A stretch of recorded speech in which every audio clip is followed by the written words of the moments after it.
Welcome, dear friends, to Kardec Radio and the Spiritism Society of Virginia in our inspirational talk. Today, we're going to talk about attachment and detachment, or attachments and detachments. And we have a special guest, our dear Angy Stewart.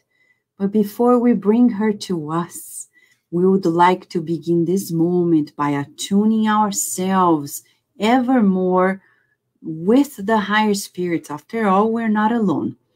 For those who have children, don't forget, if you go to our Facebook page, the Spiritist Society of Virginia's Facebook page, Spiritist Virginia, your children may watch a beautiful lesson today, which is very dynamic, with Carol Correa and Daisy Gallen on the power of emotional body language.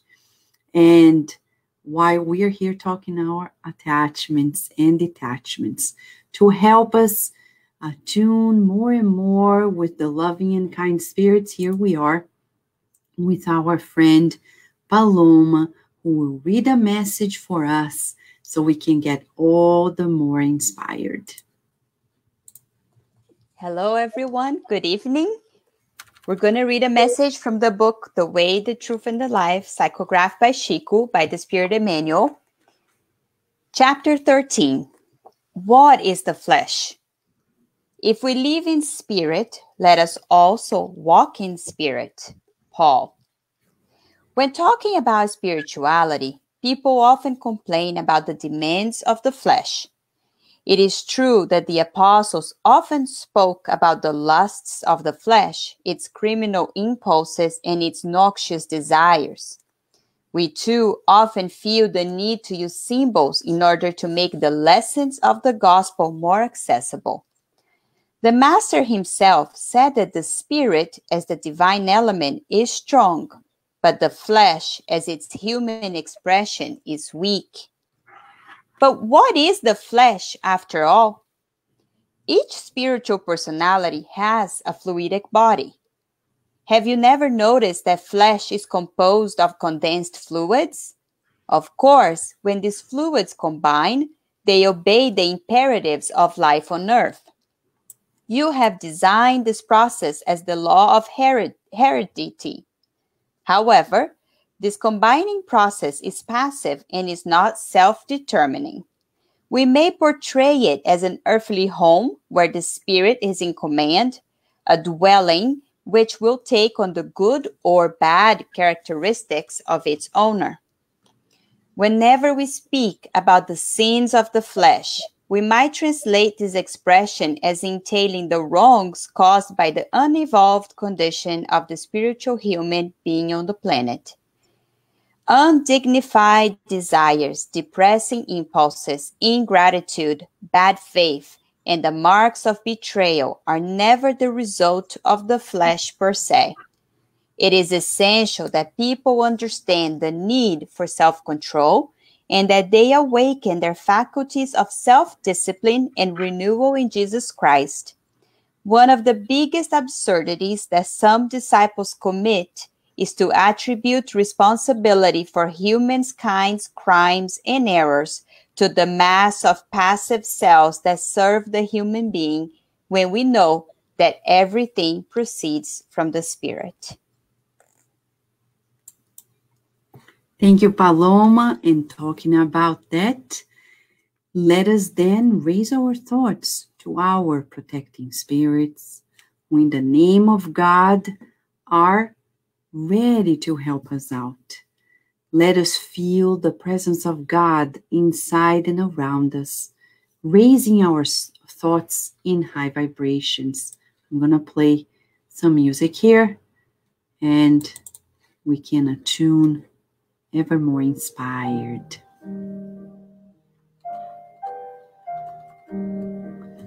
Let us raise our thoughts to our loving Creator.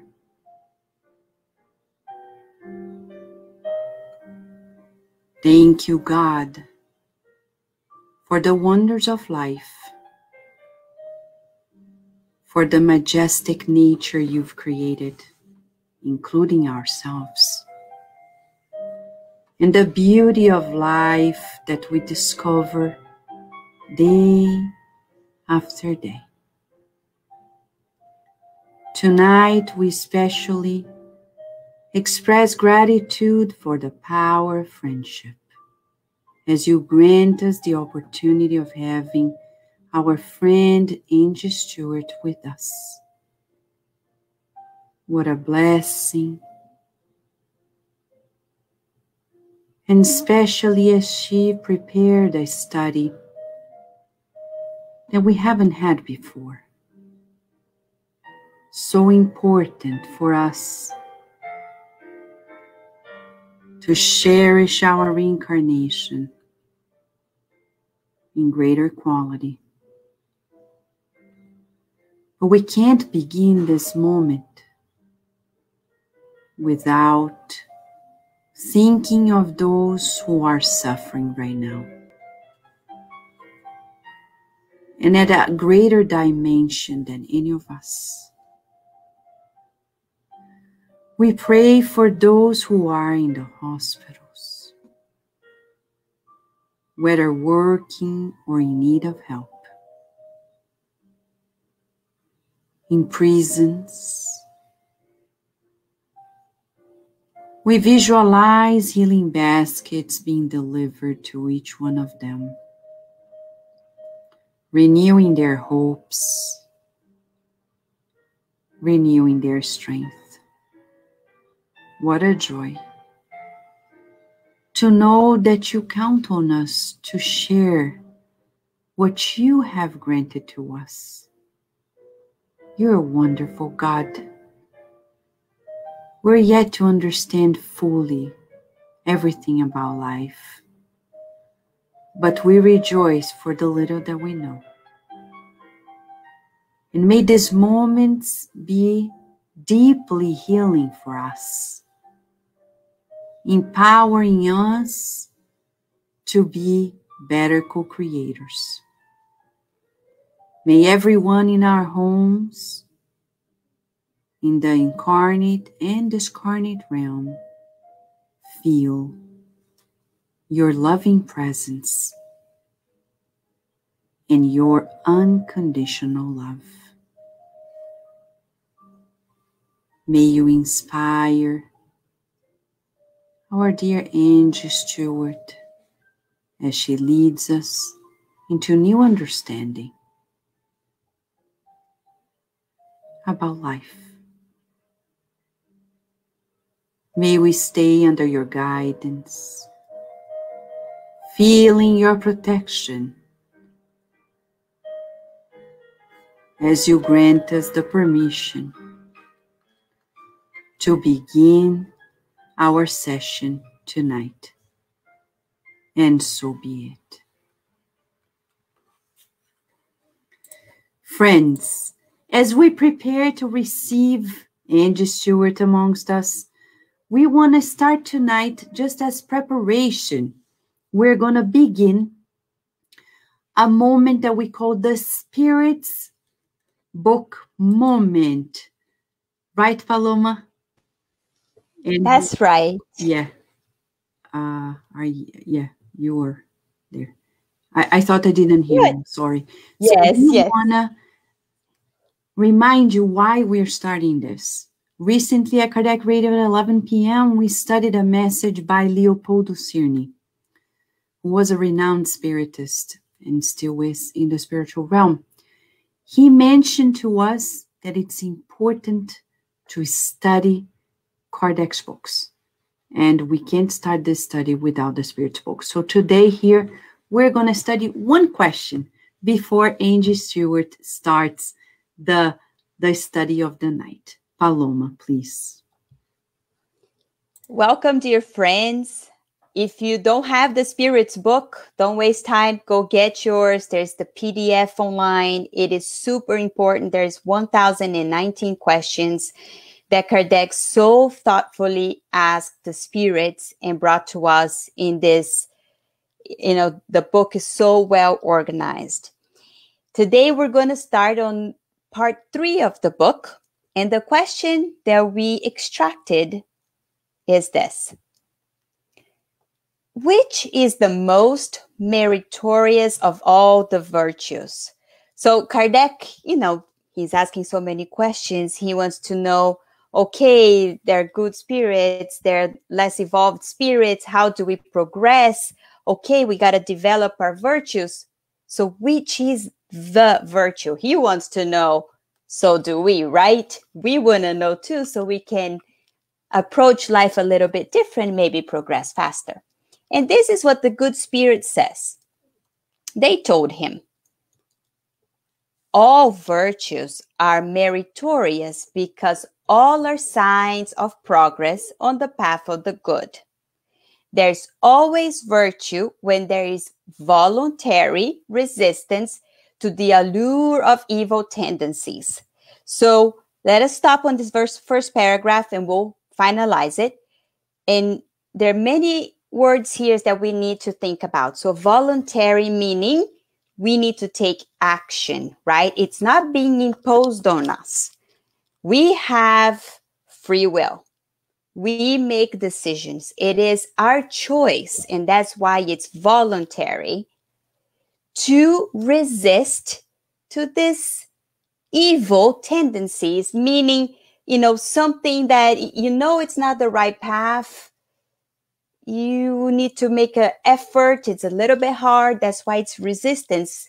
When we do that and we're trying and we're working on it, that's working on towards the path of the good. But is that sufficient? Do we want to know the virtue, right? So they're going to tell us. So they go and say, however, the highest virtue consists in the sacrifice of one's own interests for the good of one's neighbor without ulterior motives. The greatest merit is that which is based on the most disinterested charity. So if we want to work on the highest virtue, the good spirits told us, we don't have to think about it. We don't have to be, meditating on it. They told us it's when we give of ourselves from deep, deep in our hearts without any expectations, no expectations, nothing. It's only giving. You're not going to get, maybe not even a smile back. And that's okay because we're giving from our hearts. So let us take the teachings that the good spirits brought to us today. Let us work on this beautiful virtue. Let us practice charity from our hearts. And hopefully we're going to be progressing in this journey. Thank you. Thank you, Paloma. What a joy, friends. What a joy. You see how the Spirit's book is up to date. It's a book that was compiling the information from the spirits. By the way, watch the movie Kardec. It's on Netflix and maybe other venues, but watch it to see how it came about. And you're going to see that the teachings there are immortal. They are not like, and we'll say this with respect, Vogue magazine. Today and tomorrow, fashion is gone. The Spirit's book has nothing to do with fashion. It's about the core of our beings, our immortality. You can read this book anywhere in this universe, and it's always fitting. So if we study this, you bet you're going to need it if you move to Jupiter, to Pluto, to any galaxy in this universe. It serves to all purposes, so we better study it while we're on Earth. Well, now we're going to invite our friend Angy is here. Yay! Celebrate! Hello, Vanessa. Hello, Kardec Radio. Oh my gosh, people know you, Angy. You're one of the hosts at Kardec Radio. Yes. Can't believe finally we made it to have you here with us at the Spiritism side of Virginia's. Yes, I'm very happy. Thank you for the invitation. That's really good. Thank you. But I'm going to tell people who don't know much about you. They know what you do here at Cardiac Radio, but they don't know. I'm going to say something that then they are probably surprised. She's a lawyer. Did you know it? It's a quiz. Did you know she's a lawyer? She's a lawyer. A good one, huh? You can tell she's a lawyer. She's a postgraduate in international business and finance by NYU. Yes, yes. You see how you can have all these degrees and still smile? Yes. Right? We have And to. she always worked in finance. Mamma mia. God bless your heart, because that's hard. And she speaks several languages. English, Italian, Portuguese, Spanish. She came from a Catholic family. Discovered Spiritism in the year 2000. What a year, huh? Beautiful year. Wow. Due to the blossoming of her mediumship. And she dedicated herself to studying mediumship and disseminating it. And I remember in 2007 when she co-founded the Inner Enlightenment Spiritist Society. I remember. Bless are you? And she spent years coordinating studies and helping the activities for children, youth, the parents. For some time, she was also the main coordinator of the group and the head counselor of fraternal assistance, irradiation treatment, and the beautiful works of the nursing home. I remember you once were Carmen Miranda. I told our group. Yeah, anything. Anything. It's not only singing, it's the whole performance to cheer up the people who were in the greatest need. And in 2014, she created this project named Loving Bags for the Homeless in New York. And then she brought it also to Miami, where she is. She has been for the last, 2 years? It will be 3 years now. 3 years, wow. And she founded in Miami the Miami Inner Light Spiritist Studies and the Volunteers of Love Charity Group. She's also a practitioner of the group Conscious Living Spiritist Group in Miami. Wow, that's great. And finally, we bring you here. Yes. Right? Not physically yet, but soon, when things come back to normal. Yes, we're going to create a parent group named Shoo Away the Coronavirus so the children can go back to school in the fall. If you want to join us, let us know, because we're going to pray every day. Yes. I join. Right? That's a group that is going to be popular in the world. Yes. All right. So now we are going to invite everybody to join Angy Stewart as she's going to lead us into this understanding that it's so important about attachments and detachments. And I see Claudia Garces. Claudia Garces is here. She's part of the Caravan of Love in Miami. How beautiful. Thank you for sharing that, and welcome here. All right. How beautiful. So, Angy, yours is the word. Very good. Thank you so much, Vanessa. Your words are so kind as usual. So let's go, because we don't have much time, and I want to share this study with you guys. I hope you can see me and the screen. I am seeing my screen. Can you hear me good? I hope so. So as the first reading was very connected to attachment and detachment. And detachment is really, charity is the biggest detachment of all.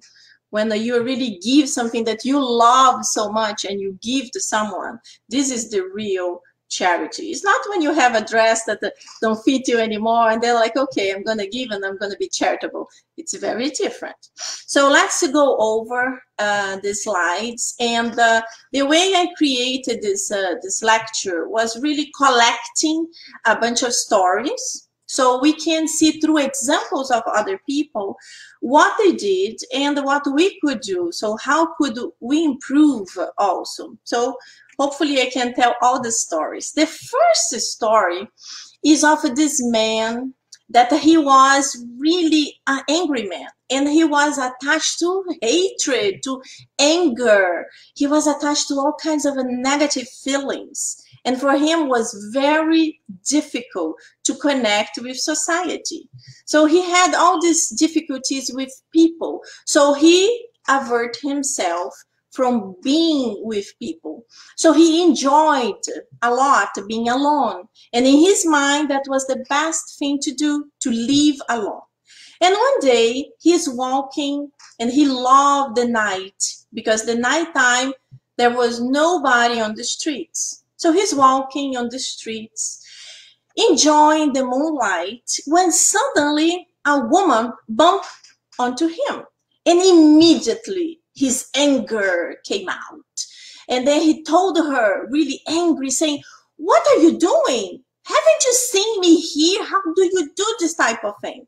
And the woman, very nervous, she immediately backs up and says, "I'm so sorry, sir. I'm so sorry. I did not see you. I am blind." And he looked at her and he couldn't believe, is she blind? She came from the shadow to the light, and he also was able to see her eyes, and he saw she was blind. At that moment, he felt really bad. He felt horrible, and he wanted to apologize. And he told her, "I'm so sorry. I'm so sorry for what I did and how I treated you. I really sincerely want to apologize." And she told her, "No, it's okay. Don't worry, don't worry." And he's like, "Please, would you give me 1 minute, just 1 minute? I live very close to here. Would you mind come with me so I can just play you a song? I'm a musician. Would you mind if you could come to my house and allow me to play one song for you to listen? And I would like to describe this beautiful night." And she was like, "No, no." But then he convinced her. She finally went to his house. He put her very close to the window. He opened the window, and there was this beautiful moonlight, shining everything, shining the city. And he started describing to her the beauty of the night. He described the moon as this silver light that shines the whole city, that was so dark and sad. When is the moonlight is so beautiful? And he was able to describe her the birds flying, the trees moving, the shadows of the houses.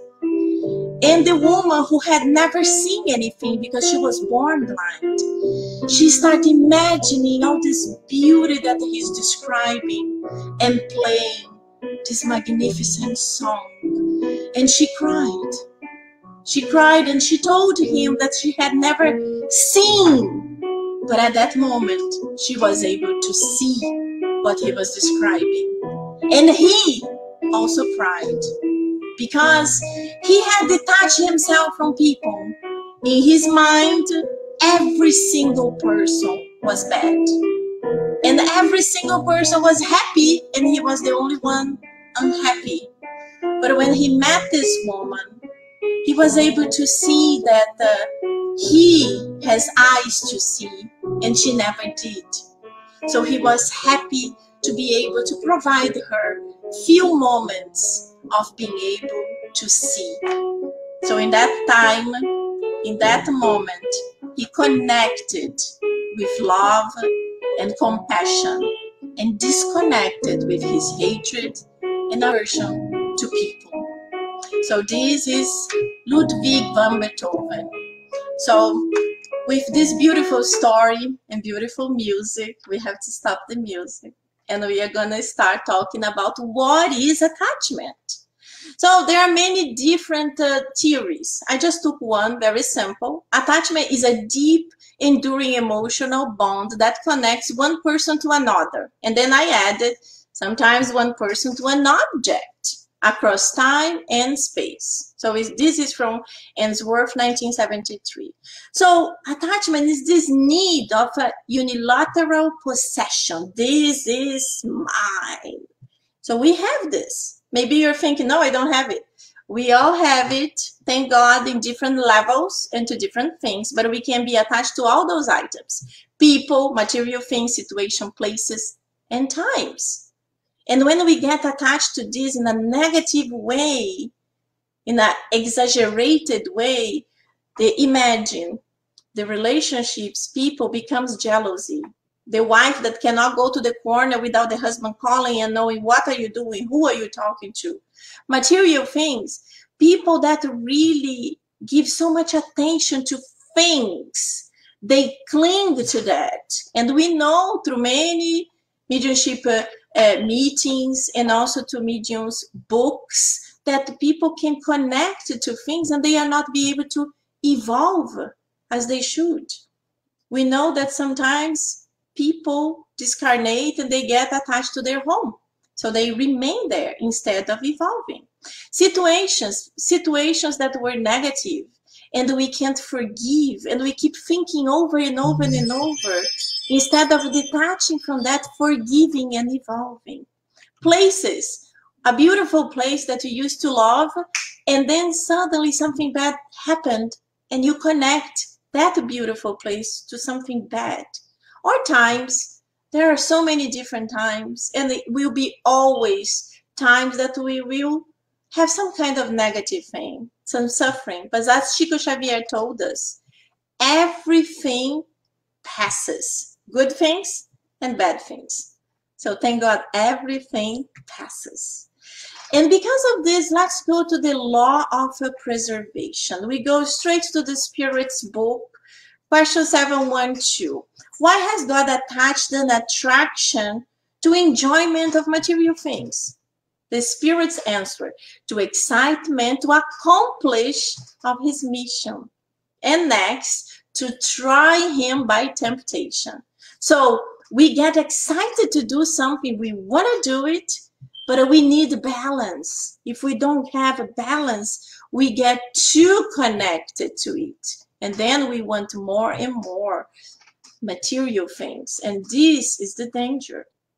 So these I just took portions of the answers because their answers are very long sometimes. 713. Has nature marked out the proper limits of corporeal satisfactions? Yes, yes. The limits that coincide with your needs and with your well-being. So these ladies here, they are buying so many toys, and we sincerely hope that they are buying too many kids, because nowadays we have this tendency of overbuying and buying and buying. And, you know, we have one kid, two kids. They don't need 10, 20 things. They need one, two, like it used to be. It used to be in our past. And then, oh, I see I see my cell phone here. It's strange. You guys can't see you can't see the presentation. Uh-oh, I don't know if you guys can see the presentation or not. It's very strange. Is it the slides are moving? It seems the slides are frozen. Oh, the slides are not moving. Strange. So let me put it this way here. Too bad. So at least can you see now? I hope you can see now. Okay, very good. So at least I saw this. Sorry for that. So I was exactly here. So in this portion here, I was talking about these ladies that are buying so much. And I just mentioned that we sincerely hope they are buying for many kids, not just for one kid only. Because nowadays in our society, especially here in the US, we have this tendency of buying so much. And instead of giving love, giving attention, giving dedication, we give things. And the things are never, never going to be able to replace the love of our mother and father. So in question 714, we have, what is to be of the man who seeks enhanced corporeal enjoyments by inventing artificial excesses? And then the Spirit say, think of him as a poor wretch who is to be pitied rather than envied. So all these people that have excesses in anything, let's feel sorry for them. And most important thing, let's not become them. Let's understand that some people are still in this stage, but we evolved a little bit more, and we don't need to be like that. So we can improve. We can be better. And here we move on, and the first cartoon there is Tio Patinhas. In Portuguese, he is the uncle of Donald Duck, and he was millionaire. And he was really attached to his money. He used to swim in his money. When his nephew and one time even the nephew's kids had all kinds of difficulties to survive, but he never shared his money. It's my money. So this was a cartoon representing a reality of a lot of people. But then came our Master Jesus, and when he came, he already taught us one important prayer. Our Father. It's not my Father, it's our Father. So just praying that, just learning that prayer, we understand that God is our Mother, our Father. We are his kids, and we are all brothers and sisters. It doesn't matter if I am a white, beige, black, yellow, if I'm a spiritist, if I'm an atheist, it doesn't matter. We are brothers and sisters. And that's what Jesus wants us to understand. Even if sometimes, as we can see, it's still so difficult. But we will go through it. We will go through it. And this is what happened to us.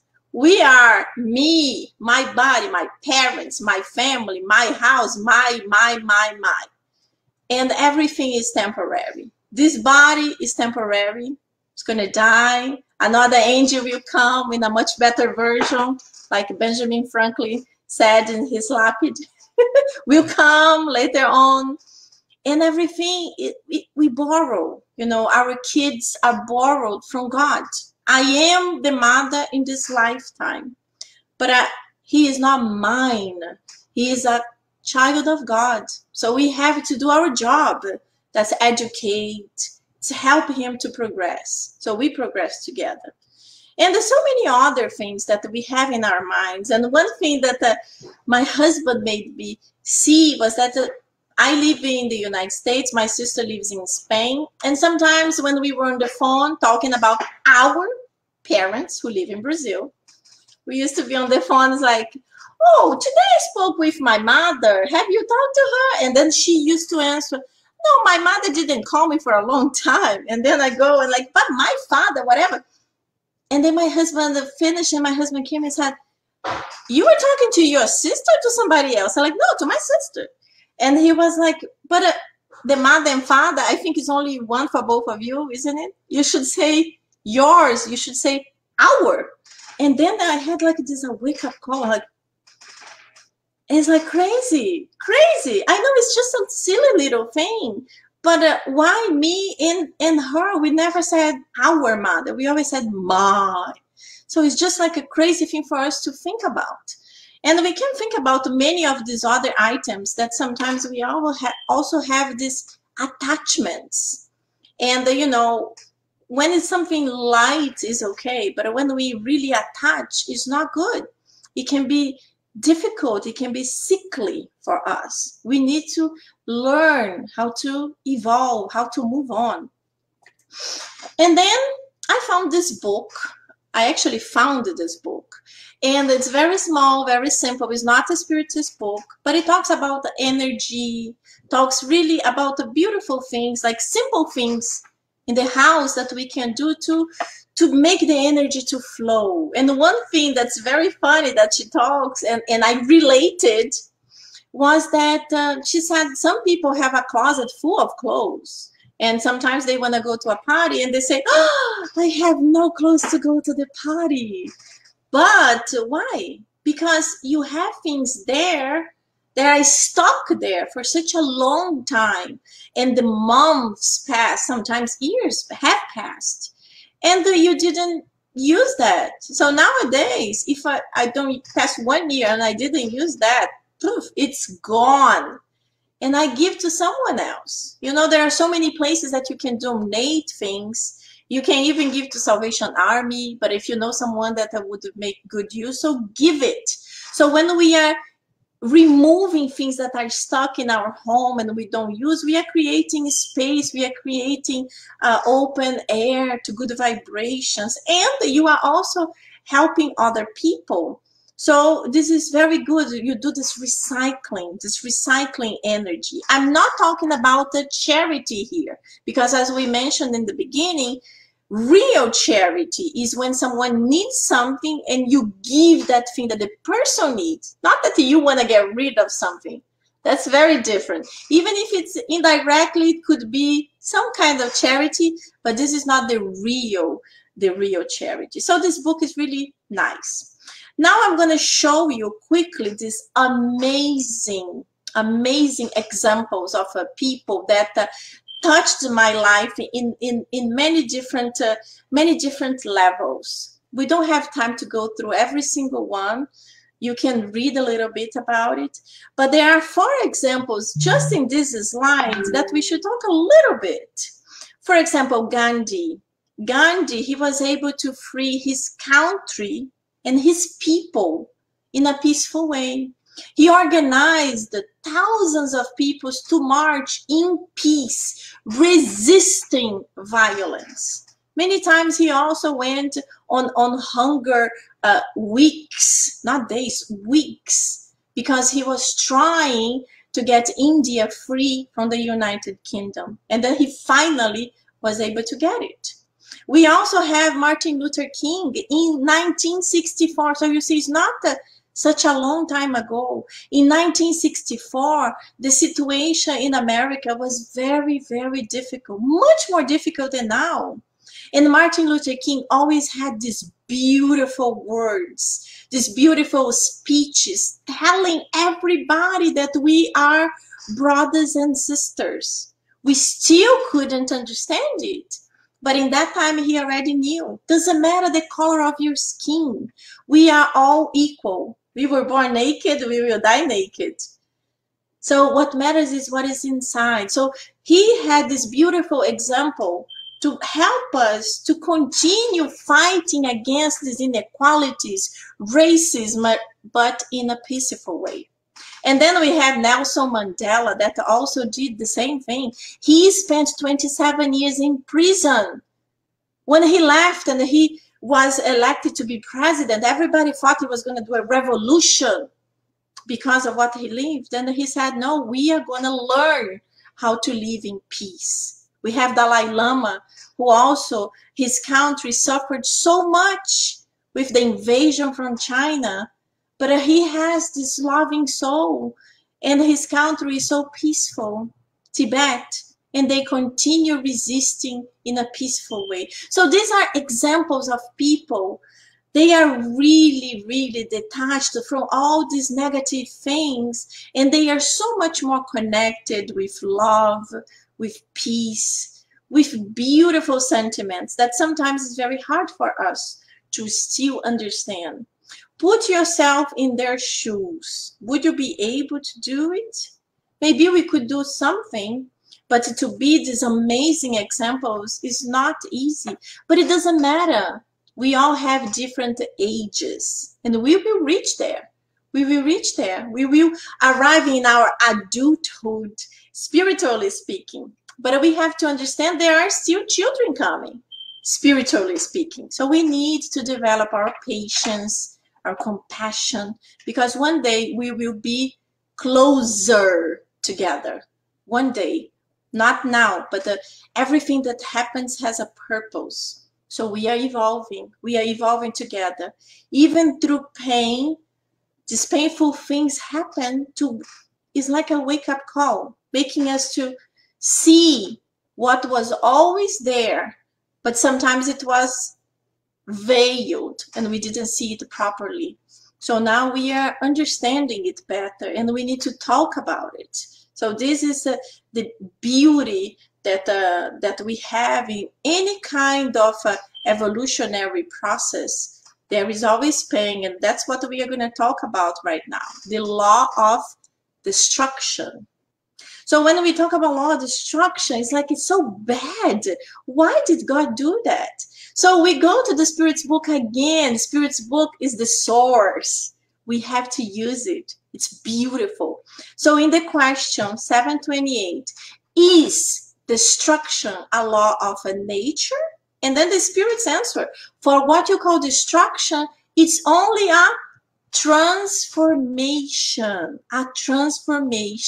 the aim of which is the renewing and improving living beings. Of course, you see this picture and you say a tsunami is something good, is a good transformation. We are not God. That's why we cannot understand it fully right now. But you have to think that God sees the picture much broader. We only see this. We see a head. God sees above, looking down. So all this destruction happened for a reason. There is a reason that we do not understand. Maybe the people that were living there, they had to progress. Maybe what they were doing were not very good and they were not going to change. And we continue. We continue to 737. Kardec goes, what is the aim of God in visiting mankind with destructive calamities? That's what we think, destructive calamities. The spirits answer, to make man advance more quickly. So the spirits, they tell us, if this hadn't happened, you would take centuries to evolve.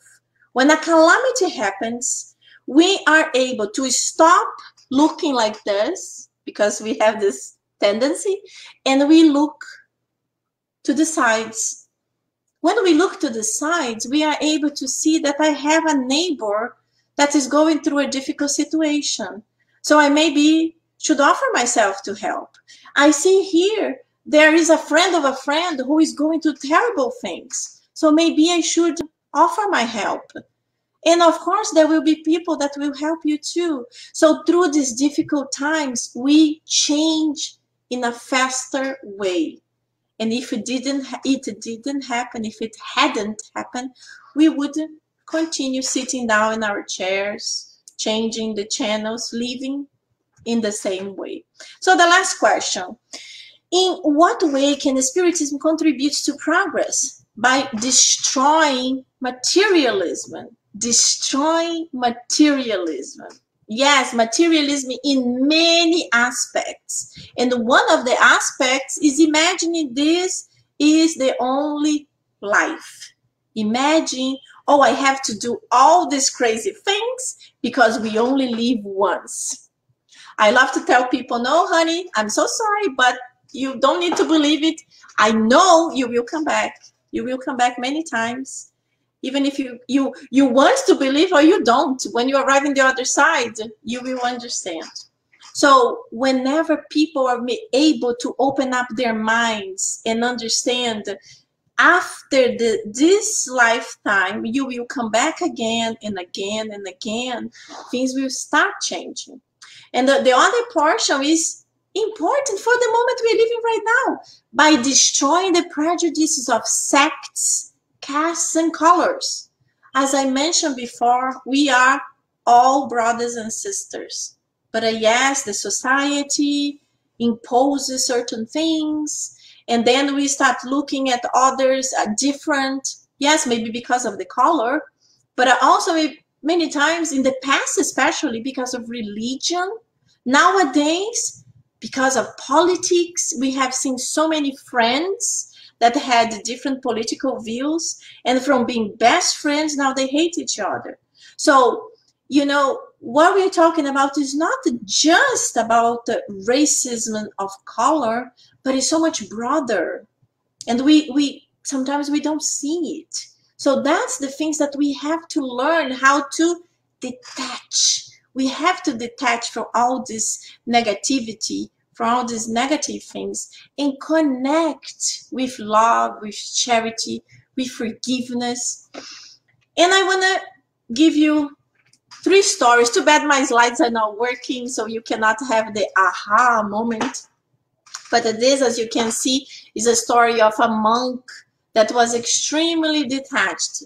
He was accused of being a father of a baby that he never even touched a woman, but he did not fight it. He accepted the baby, and he took care of it. He changed his routine of meditation to feed, clean the baby. But then with the time when the real father appeared and went to the family returned and said, "Give us the baby." And he had no problem. He gave the baby. How many of us would be able to be in that level of detachment? When he was first accused, he never went publicly to the city to tell everybody, "I never even touched this woman. I can't be the father." But no, he understood, if this is happening to me, I have to accept and go through it and see what the Lord has to me. So this is one story. The second one is very famous, is Socrates, our wonderful brother Socrates, who has the whole introduction in the Gospel according to Spiritism that talks a lot about Socrates and Plato, about their doctrine and how much it is connected to Spiritism. If you hadn't the opportunity to read, please go there. You're going to be mesmerized. So Socrates was a man ahead of his time. His ideas were unbelievable. And he was a teacher. He was a teacher for the youth. So he was teaching the youth about many different items, and not really exactly how was the society of that time. So the important people from the society, from the government, start seeing him as no good, persona non grata. So they started like, this is not good. He's influencing our children. They are going to be changing because of him. So with his philosophy, his ways of thinking, people really got angry. There is a long story. And then he was accused of being corrupting the youth and impiety to the state. And they finally sentenced him to death.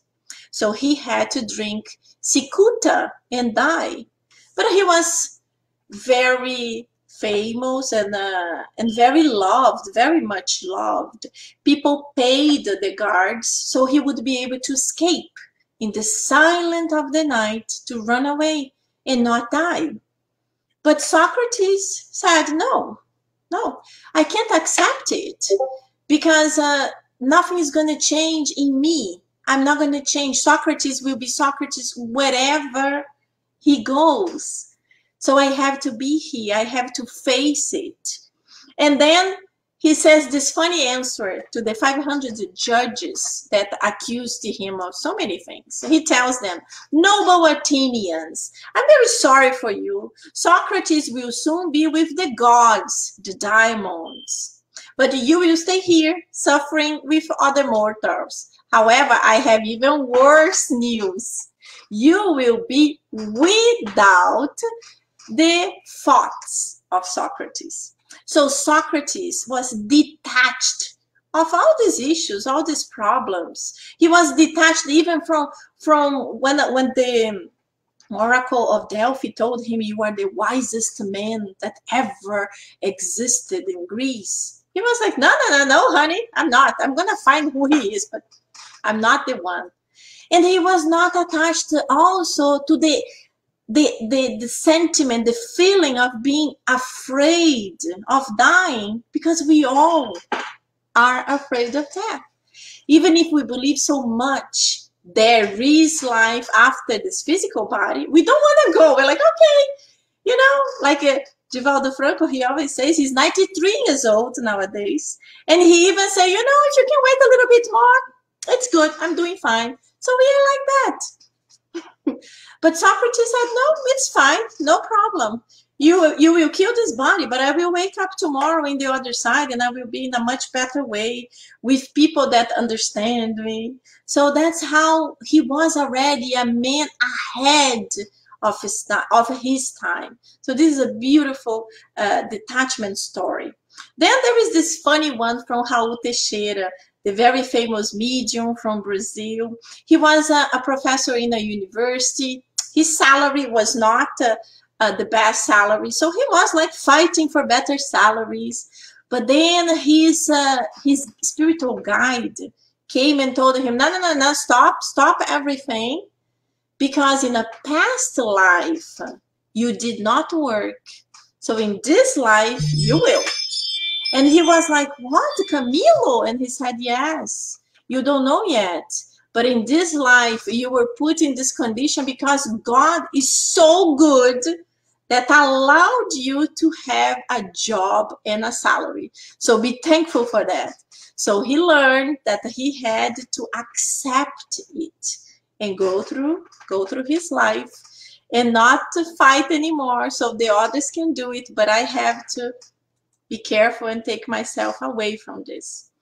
So these are usually the consequences in our physical body of our actions. So we were hurt by someone. Then we cannot forgive. We keep thinking about what the person did to me. And then I develop a guilty feeling. I hurted someone, and then I start rationalizing the error, thinking I only hurt him or her because they did this, this, and this, so they deserve it. So we rationalize again, but then we develop guilt. The third option, I did not help someone that was desperately in need of something. I saw something, but I walked away. So I start feeling remorse, remembering, why did I do that? I feel so terrible. A lot of people have this impetus of coming back and doing something. But if you don't, you develop guilty feelings. So this all happens in our mind. And you know that our mind will reflect in our physical body. So we need to fight it. We need to change it. We need to change our actions. So the reactions of our body will be better depending on what we do. We feel like stuck, without hope, or without the strength to continue our life. So this is the big danger. And then how we can detach.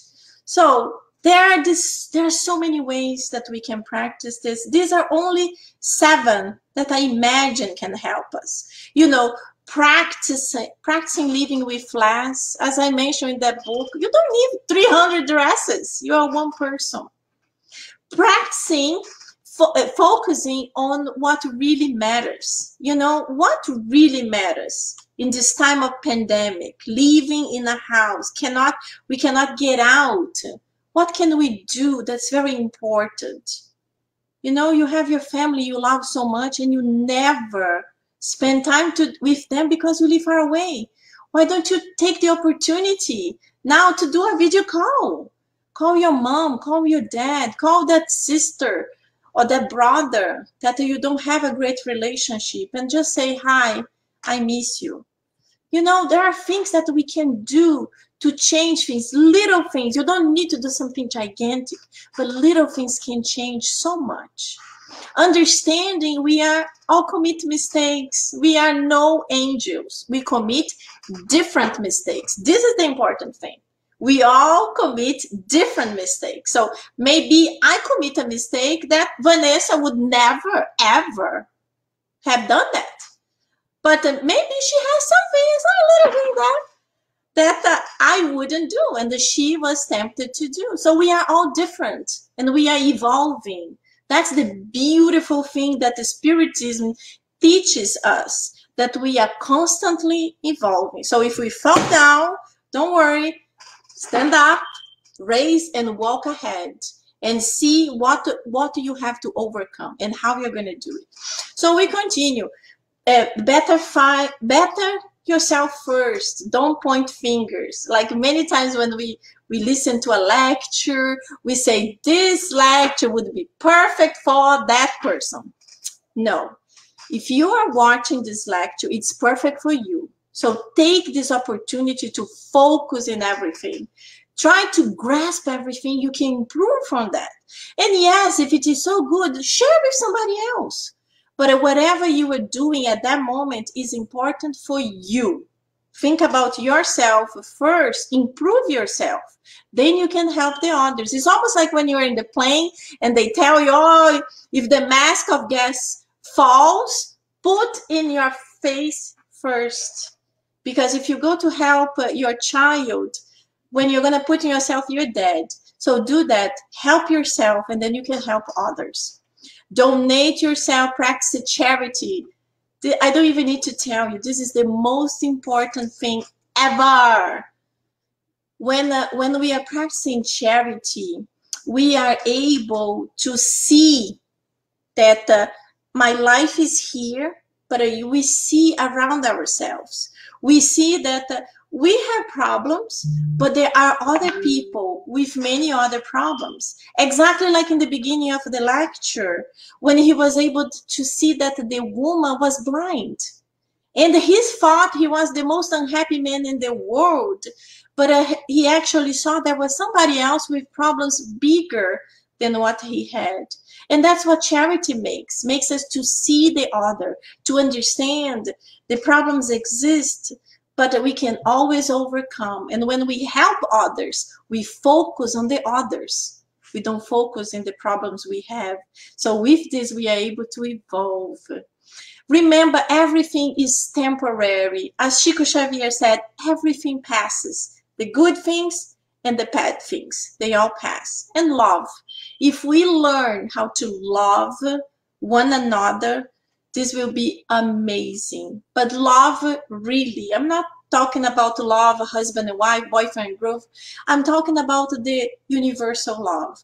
And this video is a very short video, but this is a video of a man that really knew what was love. And he really detached himself of anything negative. This is one of the most amazing men, in my opinion, for what he did.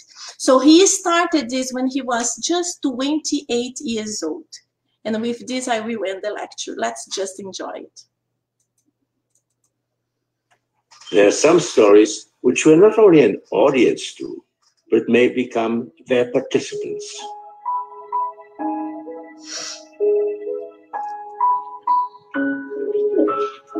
Nicky's story came out by accident after this scrapbook surfaced after gathering dust for decades. Once it did, though, it set about a whole chain of incredible events. That's me before I left for England. But until 1988, I had no idea who had rescued me from all but certain death.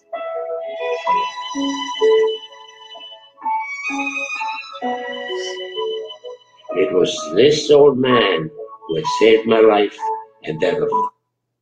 Oh, I'm so sorry. I can't believe I did this. There are some stories which we're not only an audience to, but may become their participants.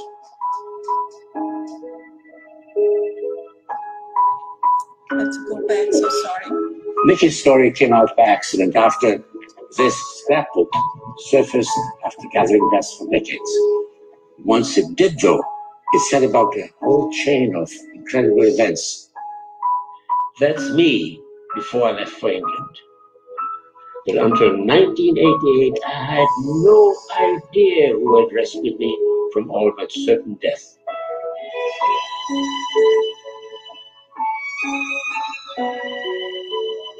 It was this old man who had saved my life and that of hundreds of others in the Second World War. Yet for 50 years, we knew nothing about him. 4 children. This is his scrapbook. There are all kinds of fascinating pictures in it. Perhaps you can see This is a picture of Nicholas Winton himself with one of the children he rescued. If you look at the very back of this scrapbook, fascinating things in it, all the letters. But back here is the list of all the children. This is Vera Diamant, now Vera Gissing. We did find her name on his list. Vera Gissing is with us here tonight. Hello, Vera. And I should tell you that you are actually sitting next to Nicholas Winton. Thank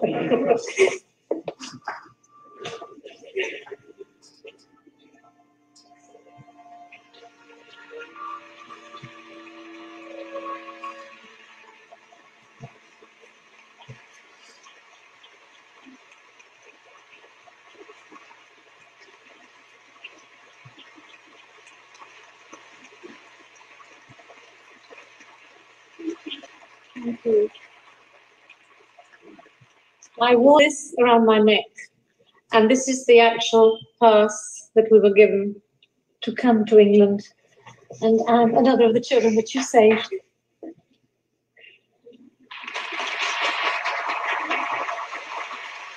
Can I ask, is there anyone in our audience tonight who owes their life to Nicholas Winton? If so, could you stand up, please?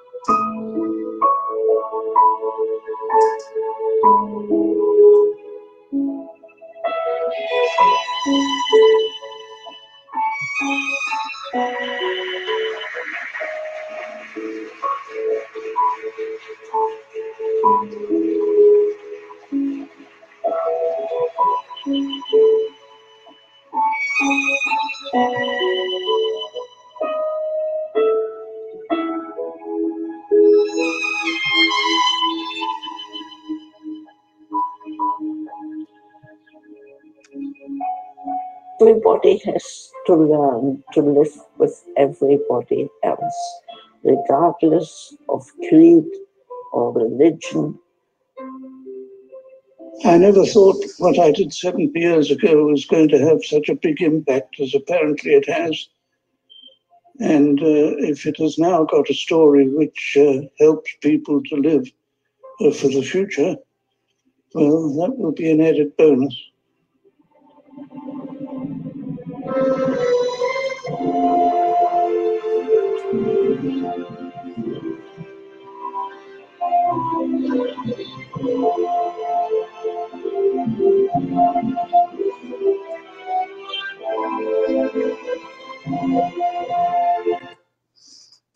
So my friends, as you can see, this man, he was really detached from any kind of negativity. And he did this amazing thing. He saved thousands of lives of Jewish kids, bringing them to mainly to the UK. And he never mentioned this to his own wife. She only discovered this many, many, many years later. So this is a beautiful example for us to imagine if something this had happened to us, if we could do something similar to that. So if we can't save thousands of kids, let's try to save one. Let's do something for one person that we can help. Thank you so much. Thank you so much for being here.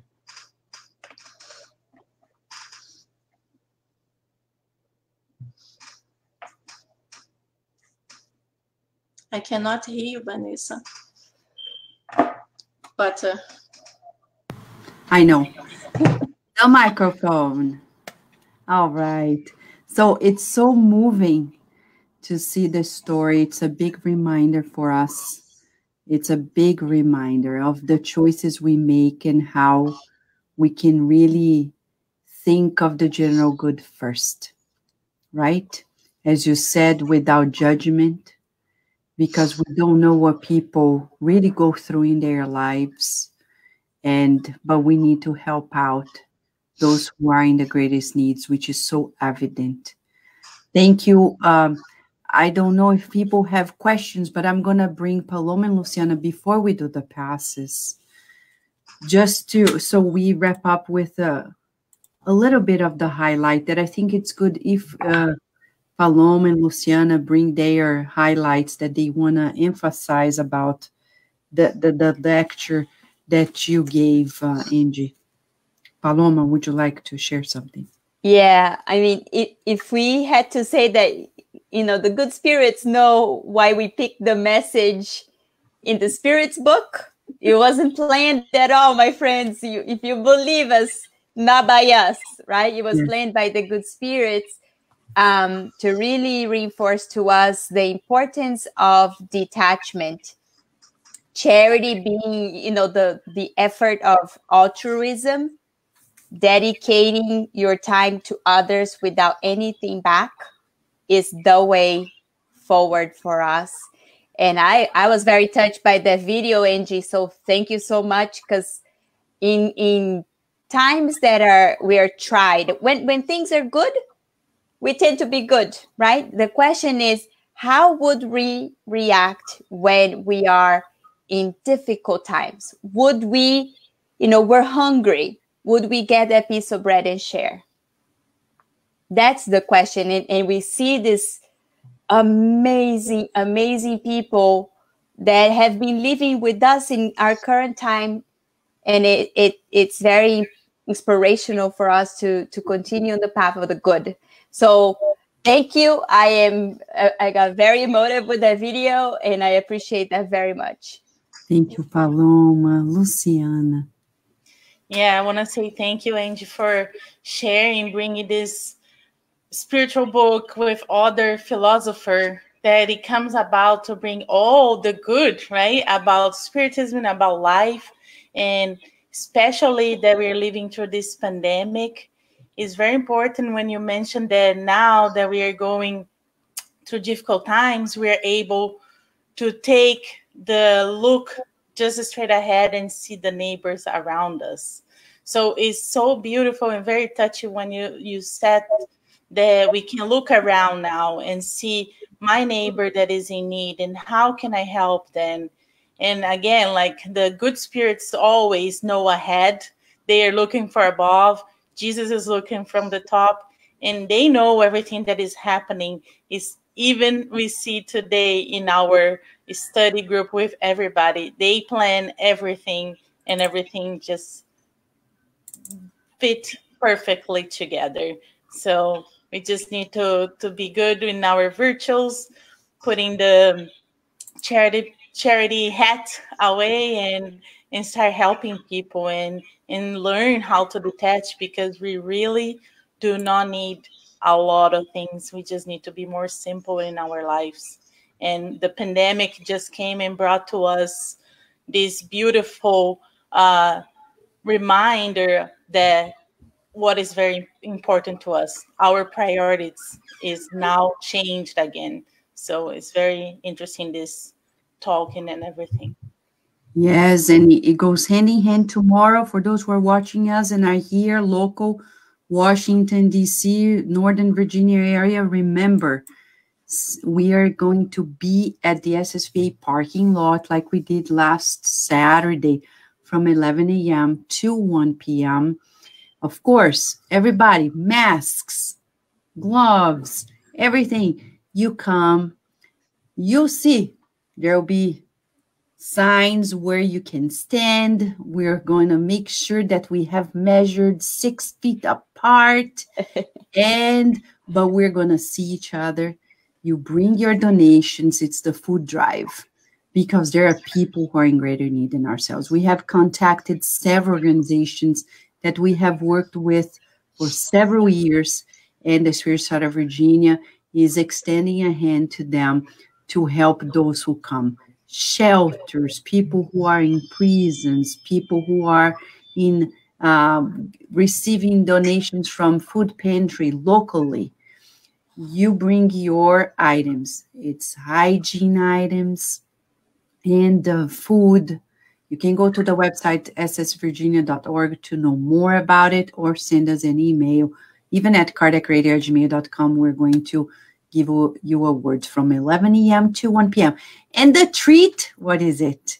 You come, we hug from a distance, but we pray together. You're not going to leave without a prayer. and receiving a bottle of water. So we can cherish this moment together, spiritually speaking, as well, under the rays of sunlight.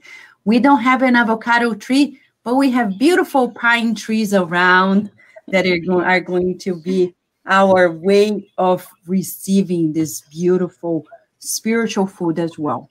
Okay, friends? So we want to thank time and again. Thank you, Angy. This is just a treat for us. One day we'll see you here in person, right?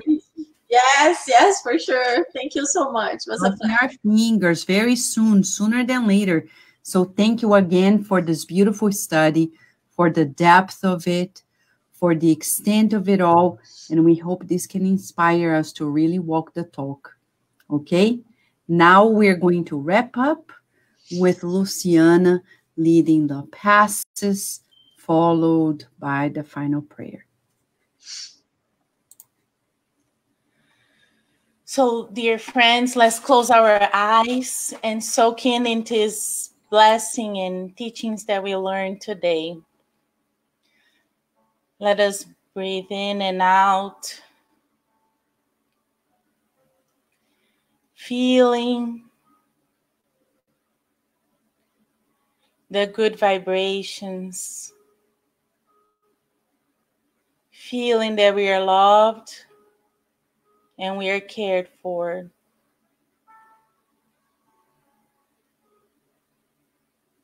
Let us take a journey on this detachment of our material goods, material and crystallized thoughts that we have. As we move forward in life, we let it go. Everything that is not necessary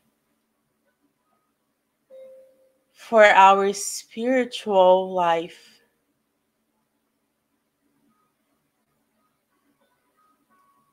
The doctors, nurses are here guiding us and helping us to detach of unnecessary connections.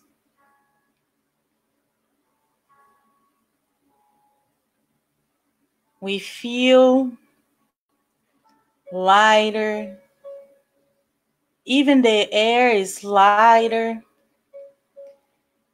as we climb the mountain of self-knowledge.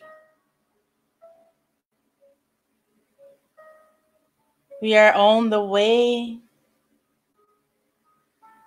to meet with our Master Jesus.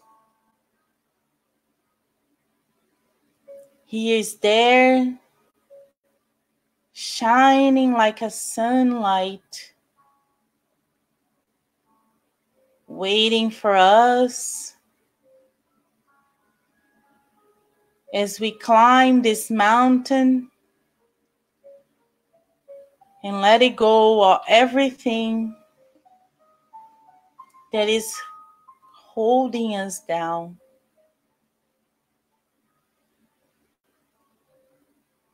We feel the higher connection with Jesus as we keep progressing, as we keep searching for more knowledge of our origin as eternal spirits.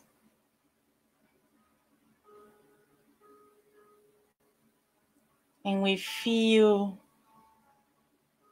even more His care and the trust that He has put into us. We feel that we are His children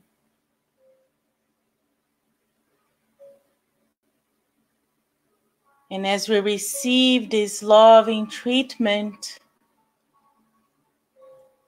healing us, making us more aware of who we truly are, we receive the blessings of this spiritual treatment that permeate every inch of our spiritual body, coming through our physical body. And we irradiate this healing to everyone connected to us in our network, our family members, our friends, our co-workers, our beautiful community. We feel this love is spreading so much that it's enveloped the whole planet Earth. The whole planet is also receiving this treatment that our Master from above is pouring upon us.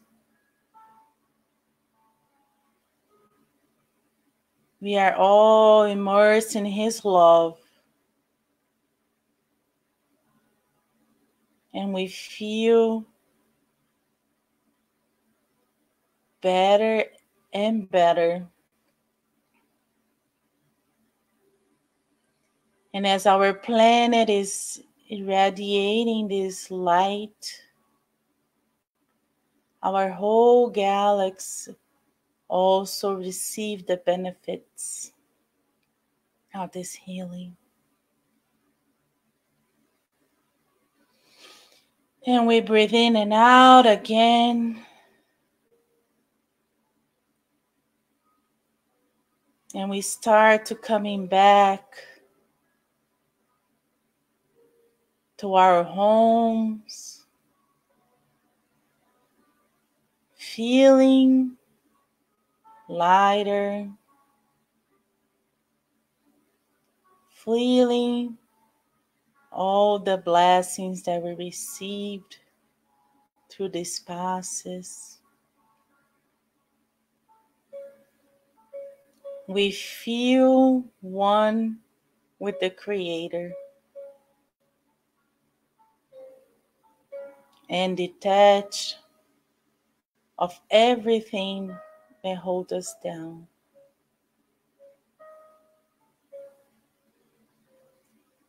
And with our hearts opened, we would like to pray together in one thought. Dear Mother, Father, God, mentors of the Kardec Radio, of the Spirit Society of Virginia, thank you so much for being here with us, nourishing our souls, and give us guidance to live better while reincarnated. We are so grateful for the time to being here, receiving these blessings among friends that are in many places. And if we may ask, we would like to pray for all of those that are in greater need than us. Those that are not able to receive these teachings, and for that their souls starve. We pray for those, dear Father, that are living in a home that is not harmonious. May they receive sunlight and sun love, pacifying their homes and their hearts. We also want to pray for all of those that are thinking about suicide. May they see the sign and the blessings surround them, and that they are able to change their thoughts of suicide and start living better, and start feeling God's presence. We also want to pray for all of those that are sick. No matter what they're feeling, may they feel the treatment right now in the hospitals, in their home, on the streets. May they all receive loving treatment from our doctors and nurses. And dear Father, with your permission, knowing and trusting that you know everything that each one of us need, and as they're open to receive that, may they feel the blessings that you are providing in their lives. And with your permission, mentors, Master Jesus, dear God, we ask permission to close the meeting of tonight, and so be it.